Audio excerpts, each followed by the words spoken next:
Bonjour à tous, on va commencer dans une minute. À tout de suite. Bonjour tout le monde. On va attendre que tout le monde se connecte et on débutera très bientôt.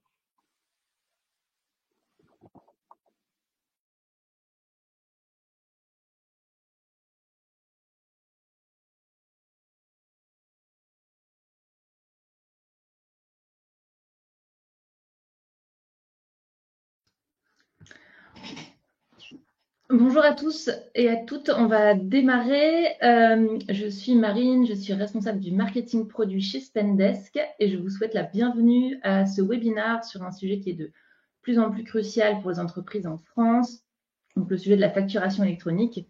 On sait, en discutant avec nos clients, avec nos prospects, que cette transition commence à susciter des interrogations, qu'il s'agisse de sujets légaux, d'enjeux pratiques ou des opportunités que cette réforme représente pour l'avenir de vos opérations.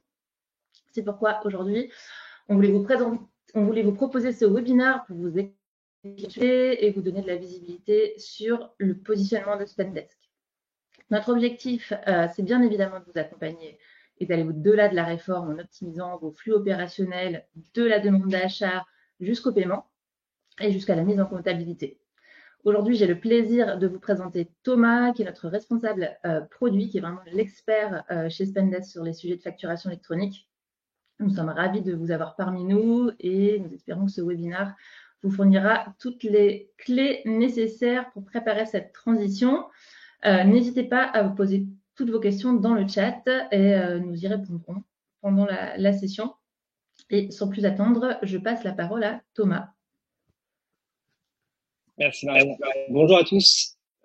Thomas Joët, je suis Lead Product Manager chez Spendesk sur la partie facture fournisseur. J'ai certainement dû rencontrer certains d'entre vous par le passé et je suis très heureux de vous accueillir sur un sujet qui me tient à cœur. Et j'imagine que c'est réciproque, ou du moins vous cherchez à gagner des informations sur le sujet, à savoir la facturation électronique en France. Donc l'idée aujourd'hui, c'est que je vous présente la réforme, ce qu'elle implique pour vous, comment Spendesk se positionne et vous accompagne dans sa mise en place. Donc on va rentrer dans le vif du sujet. D'abord, la réforme. Donc c'est un projet d'administration fiscale en France pour moderniser les échanges de factures entre les entreprises assujetties à la TVA. Donc il y a deux grands volets. Le premier, qui est la facturation électronique, il dit invoicing. Il concerne l'ensemble des opérations d'achat et de vente de prestations, de services et de biens qui sont réalisées entre des entreprises établies en France et qui sont assujetties à la TVA dès lors qu'il s'agit d'opérations dites domestiques. Donc, c'est-à-dire qu'elles concernent le territoire national. Et ça consiste à émettre ces factures sous forme électronique avec des données structurées et conformes à la norme EN 16931 s'appuyant sur une PDP. Donc concrètement, toutes les factures en B2B domestique devront respecter un format et une structure de données et être échangées via un flux passant par le modèle choisi par l'administration fiscale. Donc c'est le modèle en 5 coins qu'on verra un peu plus loin. Et donc les factures émises ne sont plus envoyées directement au client, mais passent par des PDP pour être contrôlées et acheminées vers le client. Donc on n'en verra plus les factures par courrier ou par email. Et par ailleurs, le deuxième pilier des réformes qu'on appelle e-reporting, donc ça concerne toutes les autres transactions. Donc les entreprises doivent transmettre à l'administration fiscale certaines informations relatives à des opérations commerciales qui ne sont pas concernées par la facturation électronique. Sont notamment concernées les entreprises qui sont soumises à la TVA en France et qui commercent avec des particuliers, donc tout ce qui est B2C, et avec des entreprises non établies sur le territoire national, donc toute facture internationale également. Ça, c'est pour l'overview sur la réforme. On va bien évidemment entrer plus en détail de toutes les modalités. Avant ça, j'aimerais regarder avec vous le calendrier de cette réforme avec une obligation légale dès septembre 2026. Donc aujourd'hui, on est dans la préparation. Alors évidemment, c'est imminent. Ça devait déjà être rentré en vigueur depuis plusieurs mois. Il y a eu des reports, vous êtes certainement au courant. Mais donc l'idée, si ce n'est pas déjà le cas, évidemment, il faut que vous trier dans cette phase préparatoire où vous analysez aujourd'hui vos process actuels, comment la réforme les impacte, et puis vous positionnez aussi sur l'outillage et donc les PDP à choisir côté émission et réception à ce sujet-là. Et donc, dès septembre 2026, la réforme rentre en vigueur. Et donc, je vais commencer par la partie émission. Les grandes entreprises et les entreprises de taille intermédiaire vont devoir émettre les factures sous forme électronique et dans le cadre de la réforme. Et donc, ce qui veut dire qu'à partir du moment où des entreprises sont tenues d'émettre des factures dans le cadre de cette réforme, bien évidemment, toutes les entreprises qui vont contracter avec ces grandes entreprises vont devoir être en mesure de recevoir. Et donc, ça implique que dès septembre 2026, l'intégralité des entreprises soit en capacité de recevoir les factures dans le cadre de la réforme. Et enfin, dès septembre 2027, ça va s'étendre côté émission à l'ensemble des acteurs, à l'ensemble des entreprises françaises. Il faut savoir que la partie e-reporting qu'on a évoquée précédemment s'applique dès lors que la partie émission rentre en vigueur pour une entreprise. Et vous voyez qu'en petit, on a mis en avant pour 2030 une évolution européenne avec VIDA qui entrera en vigueur.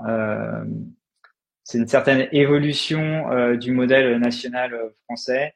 L'idée, c'est de tendre à uniformiser la facturation électronique au niveau européen, qui est une bonne nouvelle sur le long terme, même si ça implique des évolutions de législation.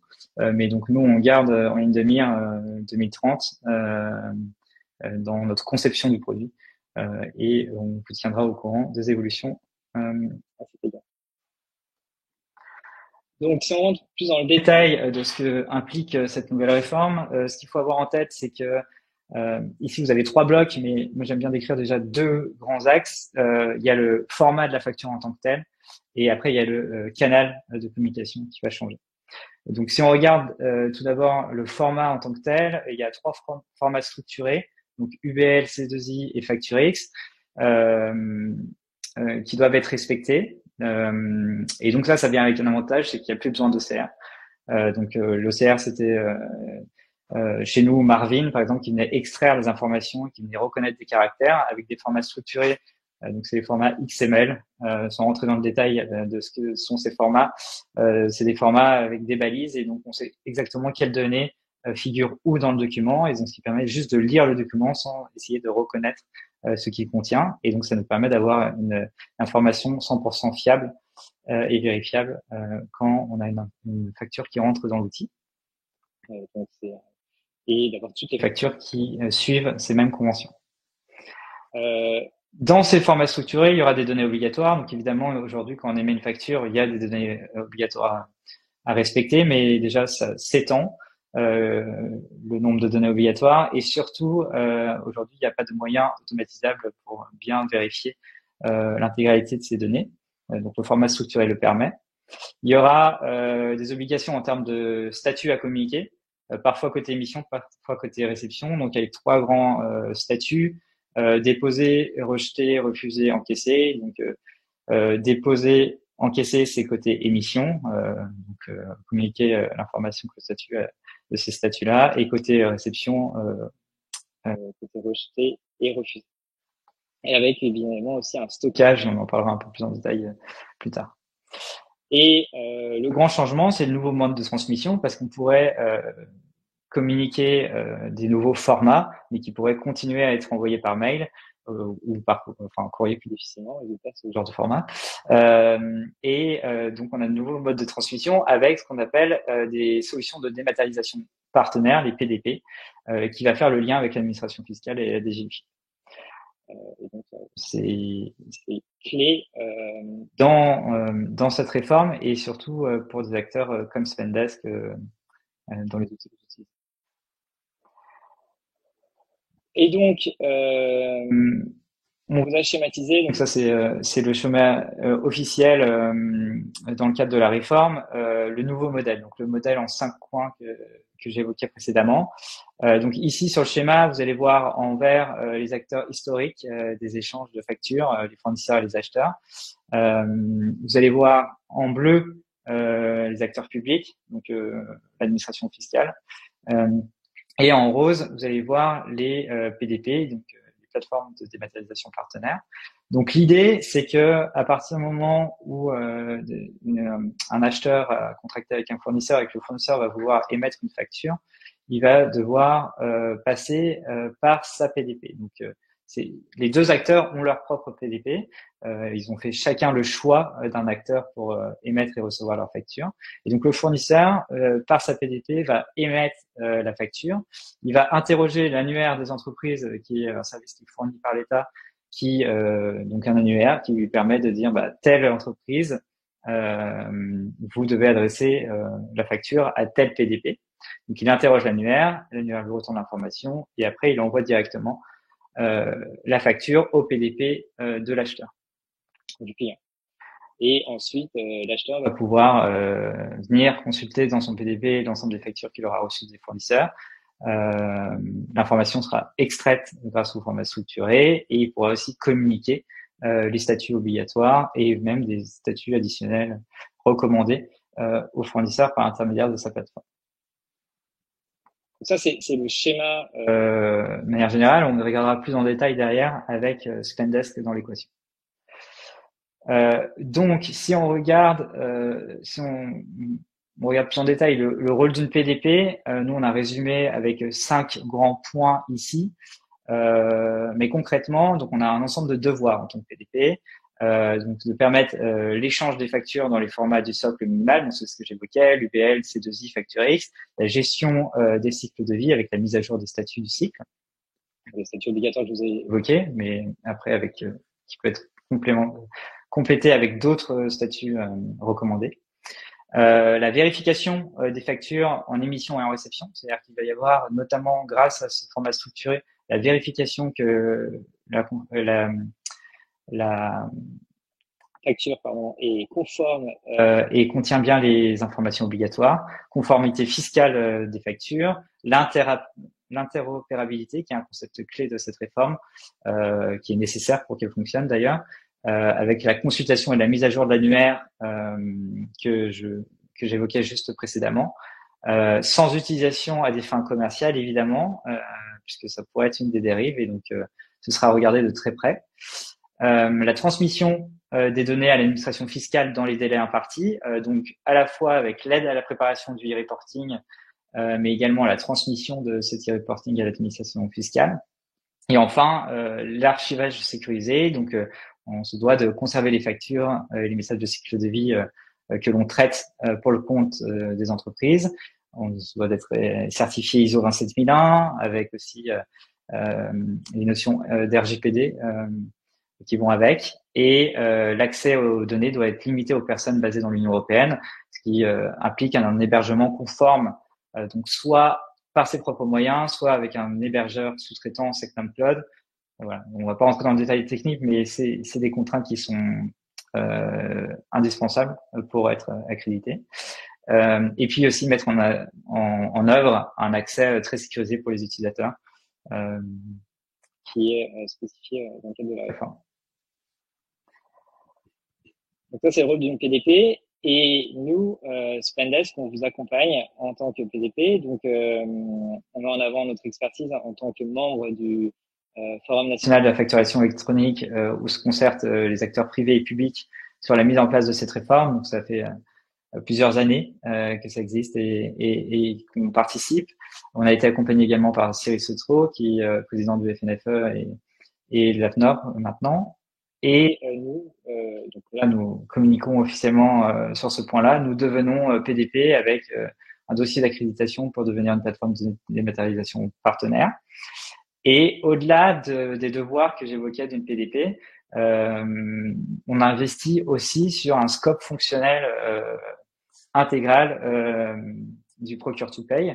Vous avez peut-être entendu parler de notre nouvelle offre procurement qu'on a sortie il y a quelques mois, avec le but d'améliorer la plateforme pour se mettre non seulement en conformité, mais aussi de faire gagner du temps et d'utiliser à la fois les bénéfices de la réforme en termes d'automatisation et de structure de la donnée pour les compléter à d'autres données métiers que nous, on va récolter notamment par les flows procurement. Et pas que. On regardera ça plus en détail. Donc, Spendesk en tant que PDP, ici, on a retranscrit le schéma précédent, mais dans le contexte de Spendesk. Alors, il y a eu c'est pas les mêmes couleurs, donc en orange, c'est fournisseurs et acheteurs. En violet, c'est les PDP avec Spendesk qui est PDP côté acheteur et puis l'acteur public en noir. Donc l'idée, c'est que à partir du moment où vous faites le choix de gérer vos achats avec Spendesk et de prendre Spendesk comme PDP dans ce cadre-là, vos factures vont arriver directement dans Spendesk, puisque Spendesk sera interopérable avec les autres PDP et permettra d'extraire, enfin, récupérer les factures, d'en extraire l'information, de la recouper avec les données métiers qui sont dans Spendesk et de renvoyer dans les flots d'approbation ou assigner aux bonnes personnes selon le contexte. Donc ça changera pas beaucoup de vos flows actuels si vous avez déjà Spendesk pour gérer la partie facture fournisseur. L'idée, c'est qu'aujourd'hui, par exemple, dans l'inbox qui existe dans Spendesk, vous recevez des factures transmises par mail. Voilà, il faut se dire qu'à peu près un mail, ce sera connecté à une source externe qui sont les PDP de vos fournisseurs. Évidemment, il y a un ensemble de fonctionnalités qui viennent avec, la possibilité de communiquer les statuts et d'intégrer vos collaborateurs dans la collecte de cette information pour savoir quel statut il faut retourner. Donc, les liens avec la réforme. Donc ça, c'est très high level. Après, on regardera dans le contexte Spendesk. Donc pour l'État, évidemment, c'est de lutter plus efficacement contre la fraude à la TVA et d'avoir une information en temps réel qui peut être aussi utilisée dans le pilotage de l'économie. Donc par exemple, dans le cadre du Covid, ils ont pris des initiatives avec de l'information plus fine et collectée en temps réel, ça permet de prendre des décisions un peu plus justes. Et pour les entreprises, on l'a déjà évoqué et on va regarder plus en détail avec Spendesk, c'est une gestion administrative simplifiée, notamment pour la déclaration de la TVA, mais aussi une automatisation avec un risque d'erreur réduit, puisque ce que je disais, il n'y a plus besoin d'OCR, la donnée elle est structurée, moins de risque de fraude également. Et donc, qu'est-ce que vous gagnez avec la réforme et Spendesk? Donc, c'est une mise en conformité sans effort, puisque Spendesk s'occupe d'être PDP et de gérer tout le scope fonctionnel qui va avec une PDP. Il faudra bien évidemment activer l'option au sein de Spendesk, mais après, ce sera transparent pour vous. Ça vient avec une centralisation de toutes les factures, parce qu'il y a les factures de cadre de réforme, mais il y a aussi des autres factures comme les factures internationales. Et donc, vous continuerez de gérer vos factures internationales dans Spendesk sans changer vos habitudes actuelles si vous utilisez déjà notre solution. Ou en tout cas, si vous utilisez notre solution, ça permet de tout centraliser dans un seul outil. À savoir que si certains paiements par carte, certaines notes de frais pourront être éligibles à cette réforme. Et en fait, l'avantage de tout gérer l'ensemble des paiements sur une seule plateforme qui est PDP vous permet de récupérer aussi ces factures de paiement par carte dans la plateforme. Par exemple, vous faites un paiement par carte Spendesk et la facture rentre dans les critères de la réforme. Elle va être émise par le commerçant, enfin, le fournisseur, par sa PDP et elle va arriver directement dans Spendesk puis elle sera automatiquement attachée au paiement dans Spendesk. Donc c'est un exemple de cas que l'on va être amené à gérer. Donc oui, des workflows qui sont plus adaptés pour les factures électroniques. Et puis nous, on s'adapte aussi à la contrainte de la centralisation des factures, puisque vous savez que Spendesk a toujours prôné la décentralisation avec plus d'autonomie des employés et tout en conservant un meilleur contrôle sur les dépenses.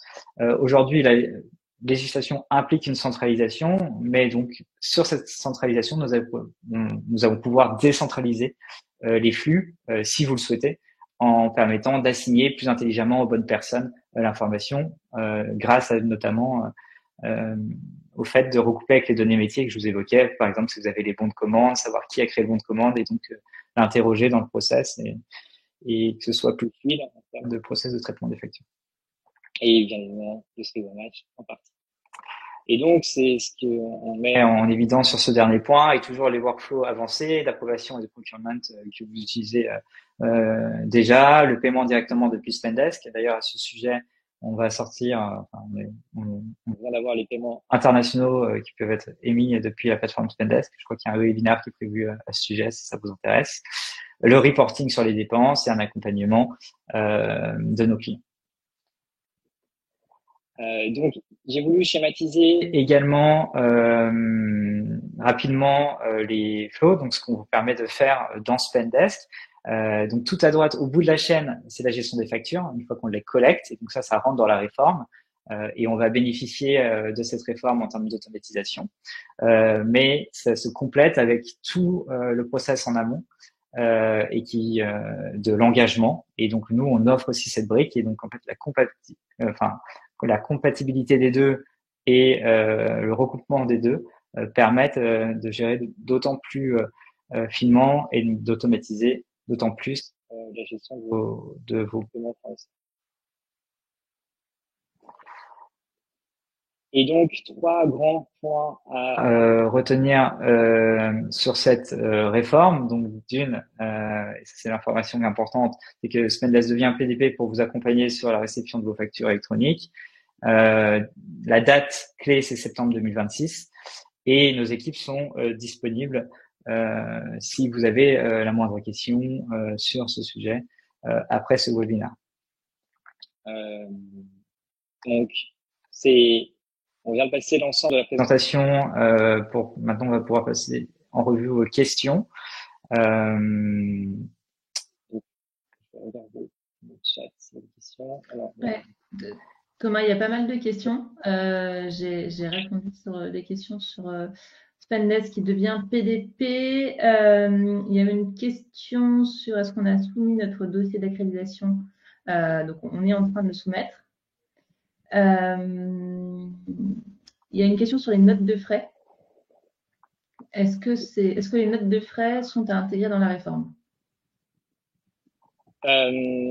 C'est pas l'intégralité des notes de frais. En fait, c'est à chaque fois que la facture, il y a un enjeu de collecte de TVA, et donc c'est éligible à la TVA.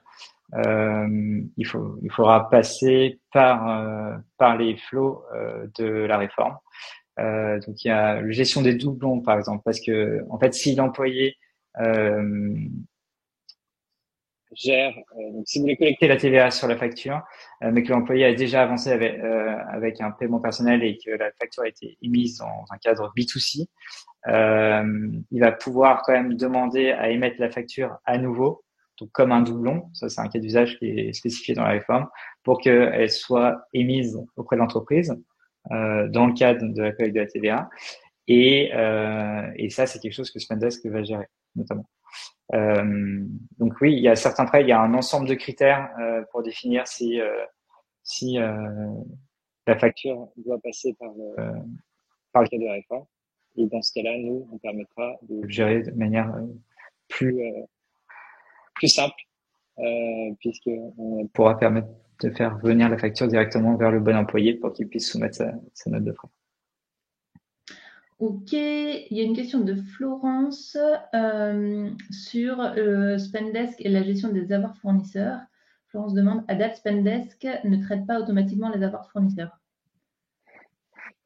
Alors, il faut voir ce qu'on veut dire par automatiquement. Donc, on a une fonctionnalité qui permet de gérer les avoirs, qui est d'ailleurs en cours d'amélioration. On a des améliorations qui vont sortir des Q2 sur cette fonctionnalité. Et notamment le fait que ça puisse que les avoirs puissent arriver aussi dans cette inbox qui sera à terme utilisée par la réforme, et évidemment les avoirs qui seront dans le cadre de la réforme arriveront de manière automatisée dans cette inbox. Donc pour vous répondre, oui.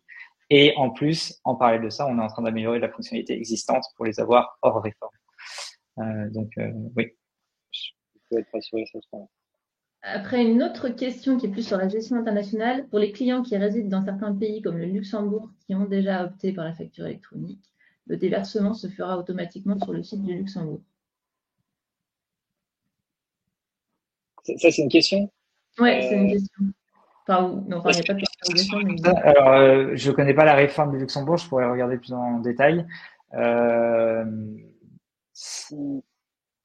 Parce que ça rentre plutôt Dans le contexte des factures intracommunautaires. pardon, ce sera dans le contexte de la réforme pour 2030. Sinon, vous recevrez leurs factures directement dans Spendas, mais pas par le flot officiel de la réforme, donc comme vous le faites aujourd'hui, pour pouvoir la traiter, la comptabiliser et la payer. Et nous, ce qu'on va faire, c'est qu'on va vous accompagner sur la préparation des lignes du reporting pour l'État français. Donc je sais pas, faudrait que je regarde plus dans le détail parce que là c'est un cas assez spécifique. Mais en tout cas, les factures internationales, nous on va aider sur l'e-reporting pour les factures internationales auprès de l'administration fiscale française. Ce qu'il en a de l'administration fiscale au Luxembourg, je peux pas vous répondre. Ok, il y a beaucoup de questions. Alors, je vais essayer de sélectionner certaines questions. Et puis, pour celles qui ne sont pas répondues, on vous invite bien sûr à recontacter nos équipes services.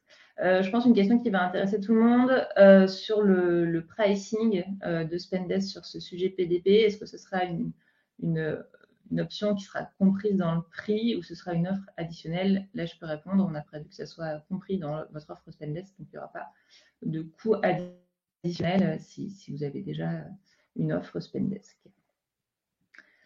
Voilà, après il y a une question plus technique qui est pour toi Thomas. Pour l'émission des factures, l'annuaire va nous indiquer quel PDP est utilisé pour chaque entreprise cliente, mais ensuite à nous d'aller déposer la facture sur la PDP du client parmi toutes les PDP qui existent. Ça, vous Inquiétez pas, en fait, vous allez avoir votre PDP en émission. En fait, c'est la PDP qui va s'occuper de toute cette partie technique. Donc, c'est la PDP vous allez dans votre interface, vous allez générer la facture. Vous allez dire que c'est pour telle entreprise. Donc là, vous allez entrer notamment un numéro de sirène pour définir qui est le destinataire de votre facture. Sur la base de cette information, la PDP va interroger l'annuaire. L'annuaire va retourner à la PDP l'adresse techniquement de la PDP qu'il faut adresser, et c'est votre PDP en émission qui va, enfin, PDP du fournisseur en émission qui va envoyer la facture directement à la bonne PDP. Vous n'aurez pas de dépôt manuel à faire sur la PDP de votre client. Pardon. Merci Thomas. Alors, je ne vois pas tout en bas du chat, mais j'espère que tu as répondu. Une question qui est peut-être plus générale sur Spendesk. Est-ce que le logiciel de compta Cegid peut être connecté au PDP Spendesk? Le logiciel, donc Cegid sur la partie, en fait, ça changera rien sur la partie comptable. Donc si vous exportez vers Cegid aujourd'hui, vous pourrez toujours le faire. Et donc en fait, Spendesk sera PDP et donc vous allez recevoir les factures dans Spendesk dans le cadre de cette réforme, mais ça ne change rien à la suite de vos flux jusqu'à la comptabilité. Donc on peut toujours comptabiliser vers Cegid ou vers les outils comptables que vous utilisez. Donc pas de souci à ce niveau-là. Ouais.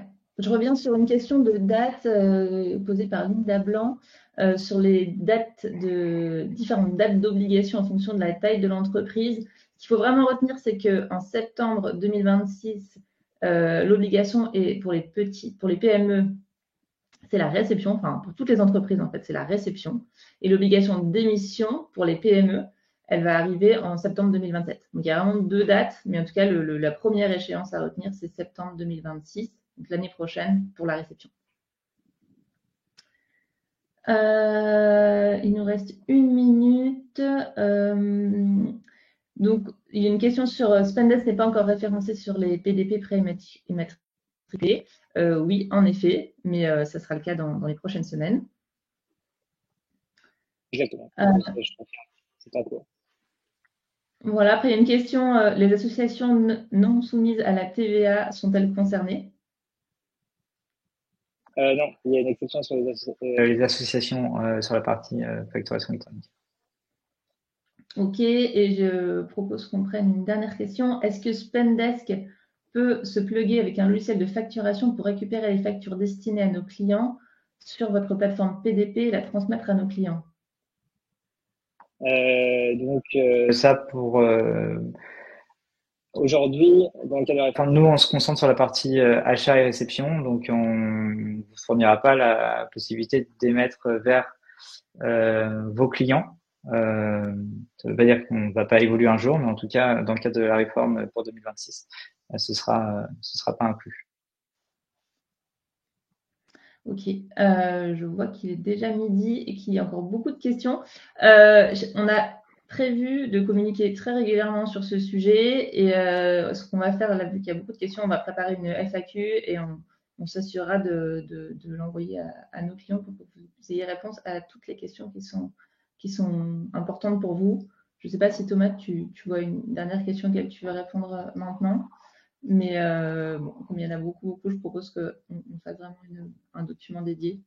Et de toute oui, façon, oui, on a prévu de communiquer très régulièrement entre maintenant et la date de mise en conformité. ouais. Et n'hésitez pas à contacter vos responsables De compte qui sont, également pourront vous apporter des éléments de réponse et en collaboration avec moi. Merci Et, à tous. Oui, ouais, et juste un dernier point pour les personnes qui ne sont pas encore clients Spendesk, dans la section sondage, vous pouvez dire si oui ou non vous voudriez avoir une démo de Spendesk personnalisée. Donc n'hésitez pas, si vous êtes intéressé par ça, à rentrer vos informations. Et voilà. Et sinon, on vous remercie beaucoup pour votre participation. On espère avoir répondu à la plupart de vos questions. merci à tous et à très bientôt. Merci, au revoir.